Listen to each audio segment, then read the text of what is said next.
this is cold processed Moroccan soap base or soap paste, and in this video I'll be showing you how I made this using this simple method. Okay, so this soap you can use it to formulate or make any other soap paste of your choice, just like making a children's soup paste like the one I posted generally. Okay, you can use it to make whitening soup paste or mulatto soup. Okay, any soup, like any soft space soup you want to formulate for various skin types and condition, you can use this soup as your soup base. Remember now that black soup that we commonly use, is now very expensive due to transportation costs and other factors. Okay, so in this video, just pay attention with me for you to get the detail of everything I've done. I've pre-measured out some of the ingredients I'll be using, just like the oil and the water, but I'll still show it here in this video. So first of all, I'm going to clean up this place because I've pre-measured my ingredients, so the surface is kind of spilled. Okay, so this is make sure you're using a digital scale. Please don't go to the market and you tell them to give you potassium hydroxide 1 kg. They can use analog scale to sell to you, and analog scale and digital scale, there is a lot of comparison when you use them to measure your ingredients. You understand? So this is my potassium hydroxide. The ingredient is on the screen. Okay, the ingredient is on the screen. Just put your eye on the screen. Any ingredient I will add, I will mention it. Okay, and I will also list it on the screen. So this is my potassium hydroxide solid. Please, potassium hydroxide solid, not flakes. Potassium hydroxide solid, not flakes. Okay, so this is my distilled water. I've measured that out. You can use digital scale to measure your water. You can use measuring a cup. You can measure in mil, or yeah. So now what do you do next? You add the potassium hydroxide in the water. Okay, add the potassium hydroxide in the water, please. Then it's just like you do with soda, with caustic soda. When you want to dissolve your caustic soda, you add it to water, then you stir. Please, when you add this to water, stir it, don't leave it and hoping that it's going to dissolve. I'm saying this because of the newbies, because of the new people coming into soup formulation or soup production. If it's just people that I'm used to, I just tell them, just give them the ingredients, they have already known what to do. Okay, so when I dissolved it, it was giving me 60 something degrees Celsius. I can't really tell, but it's 60 something degrees Celsius. Okay, so which means it is very high, the temperature is very high. So being that this is cold process or semi-hot, you can still call it semi-hot process. Okay, I brought the potassium hydroxide solution down to 40 degrees Celsius before I continued. You can bring it down to 40 to 50 degrees Celsius. Okay, so now this is my oil. I'll be using palm kernel oil in this production. Okay, then I will allow the potassium hydroxide to clear. Okay, the potassium hydroxide is going to become clear before you start using it, please. Okay, and it took me like 2 minutes for it to become clear because this is a small batch, very small batch. So if you are making a larger quantity, it may take you 5 10 minutes, 15 minutes, 20 minutes, depending on the quantity of the production you are making. Like, that is the batch, depending on the batch you are making, the batch size you are making. Okay, so what you do when it is clear, you add the potassium hydroxide solution into the oil and you mix. Okay, now you can add your glycerin to your potassium hydroxide. Okay, listen, when you dissolve your potassium hydroxide and you allow it to become clear, once it has become clear, you add your glycerin to it, then you stir before adding it to your soup. You can as well add the glycerin directly to your soup. Okay, now what did I add? Now I added my methanol.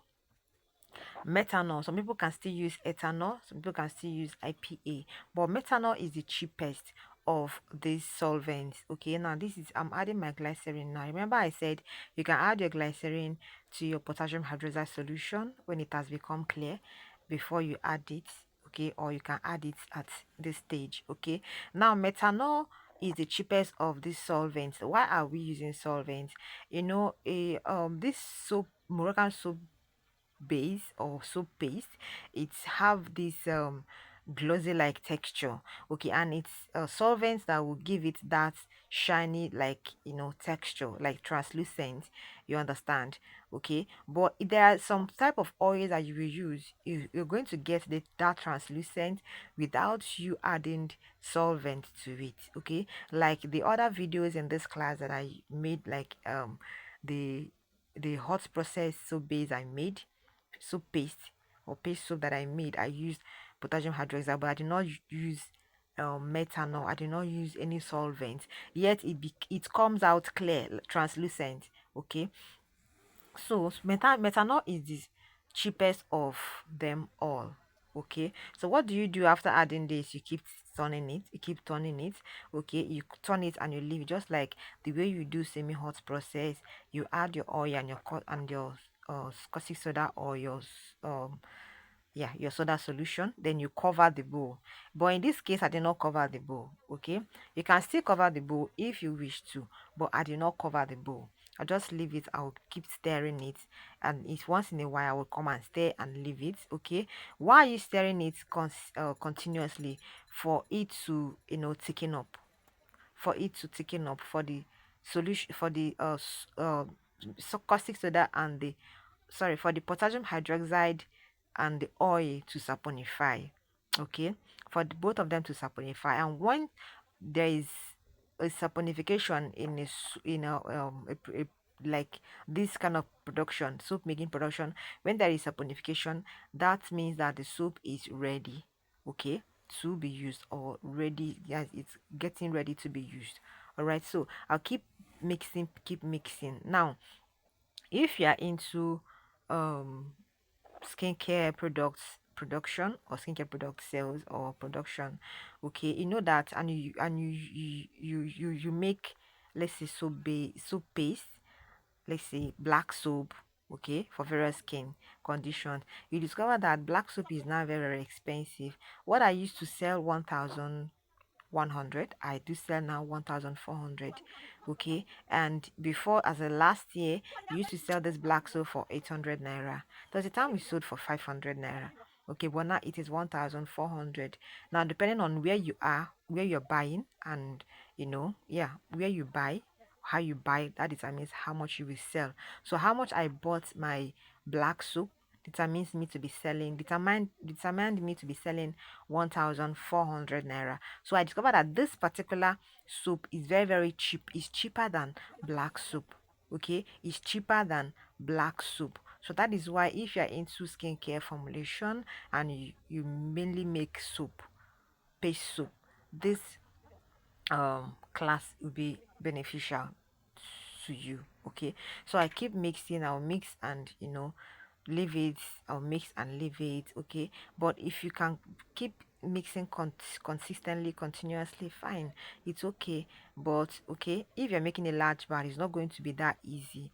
Okay, now as I'm mixing it, it seems very, very easy and simple. When the soap starts saponifying, that is where the job comes. That is where you put in your energy to mix it, because then the soap will be, you know, thickened, and then you put all your energy, you know, in order to mix it very well. Then you'll be drawing it, like if you make what you call semo. I don't know where you're watching this video from or where you are from. When you're making semo, when you're turning a bar, when you're making tuwo, that is how thick this solution will become. And then you understand what I'm saying. Okay, so you keep mixing and come back, mix and come back, mix and come back, mix and come back, until the soap becomes thickened. Okay, just keep watching video. I did not cut any part of this video, rather I fast forwarded, so that you will see all the process. See, you see how the soup from beginning, how it turned out, how it thickened, and all that. So that is why I did not cut any part of this video. Okay, now you're going to feel as if it's separating. Okay, you know, when you add yeah, if you're into soap making and you feel that, let's say, bar soup, and you have noticed your soap separating, it's not a waste. Don't worry, you are still on track, just keep mixing it, keep mixing it. So in this particular production, you will notice it, like it will look as if the soap wants to separate, but don't panic, keep mixing it, keep mixing it, it will come together. Like if you mix it and remove your hand, the water is going to settle under, okay? Also the solvent is going to settle under. Don't worry, when you come back, mix it everything again until everything, incorporates, everything mixed up very well. Then you start having your thick texture. Now the soap is becoming thick. Can you see? It's becoming thick, as if it's dry. It's becoming thick. It will get to a point it will be more thicker than this. Okay. Now, if you want a pourable soap, like, okay, let me say, if you want a pourable soup, like if you are selling in kgs, 500 gram, 1 kg, 2 kg, 4 kg. If you're selling in in paint buckets, in plastics, okay, definitely you need to pour it out. Some people like pour, like me, I prefer pouring my paste soups. I prefer pouring my mulatto soup base, or yeah, I prefer the one that they pour, not the one that that you scoop or you pack. Okay, if you want a pourable soup, at this point you can pour it. All right, and again, if you want to mix it, if you want to pre-mix this soup immediately, you want to mix it, that activate it immediately, okay, you're going to activate it right now. At this stage, you should add all your additives, mix, then you keep mixing for it to combine together. That is to say, if you don't want to use your hand, your thumbs to mix, just like I did in that children paste soup, I use my thumb, my fist to mix it. If you don't want that at all, okay, that stage I showed earlier, that is where the stage that you should add your additive, so you can be able to mix it with your turning stick. All right, so your soap paste, your Moroccan soap base is ready. Can you see? It's ready, and you can use it to make any soap paste, black soap, for different skin conditions and textures of your choice. Now there is something I want to say, and it's very important. The type of oil you use will give your end product the color it will have. Do you understand? My oil is the kind of yellowish in color. Now if you use a darker oil, this Moroccan soap base will come out darker than this. Okay, so that's it. Your soap base is ready. Thanks everyone for watching. Bye for now.